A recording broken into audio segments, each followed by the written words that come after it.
have been working with the prison system that she had visits with her husband, but she filed for a hardship because the kids were it was so far of a drive twice a month, right?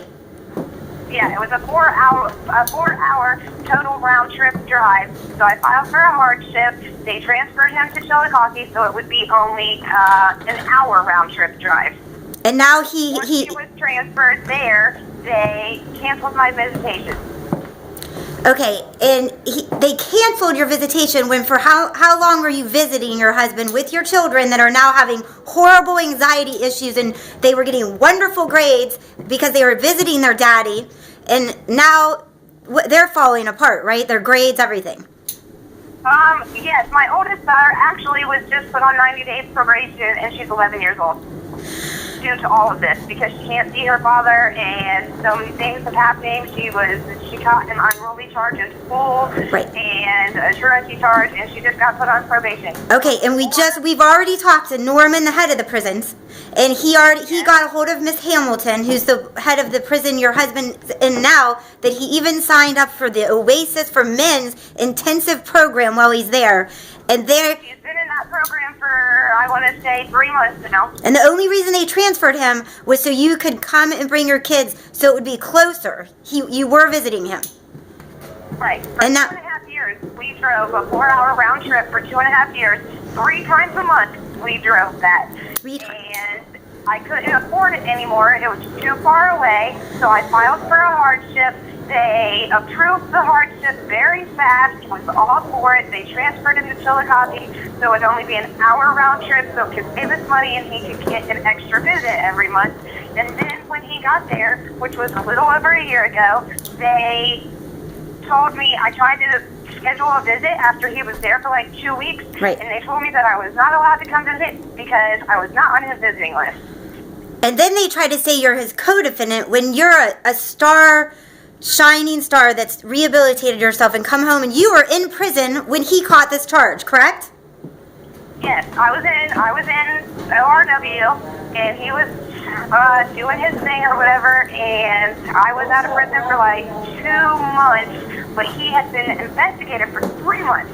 Right. And so the first month they were investigating him, I was in prison, and they're trying to say that I was his co-defendant.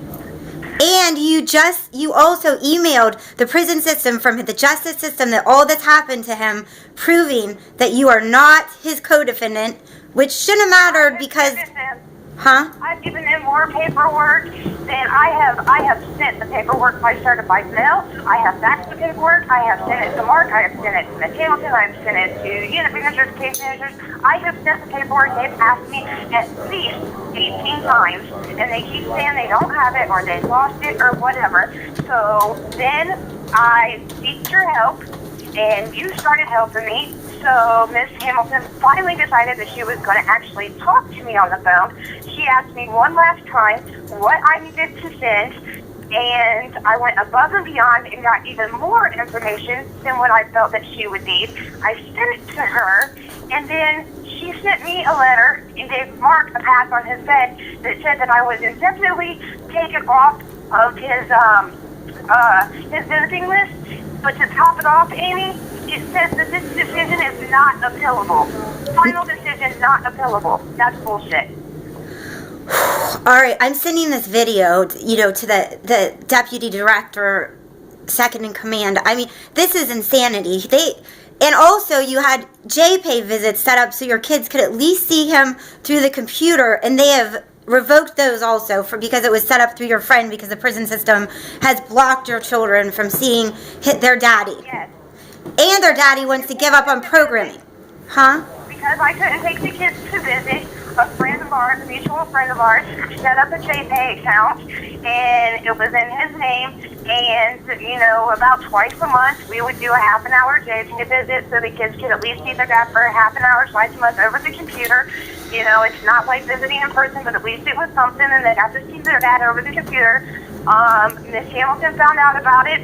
She revoked my friend's JPay visits indefinitely. He's not allowed to have a JPay account. They're kicking him off of my husband's visiting list. So now there's no way to get money on my husband's books or anything because they have kicked him off. and that's how I used to get money to him. And then she sent me a letter saying that I am his co-defendant. Visitations are denied indefinitely, and it's not appealable. When did you get that letter? I don't know, like 2 weeks ago, and I tried to get a hold of you, and you were going to call me, and I know you've been really busy and stuff, and then last week I had went to West Virginia to deal with a few things, and now that I'm back, and my husband still hasn't called me in 8 days, I'm not sure what happened, because before I left for West Virginia,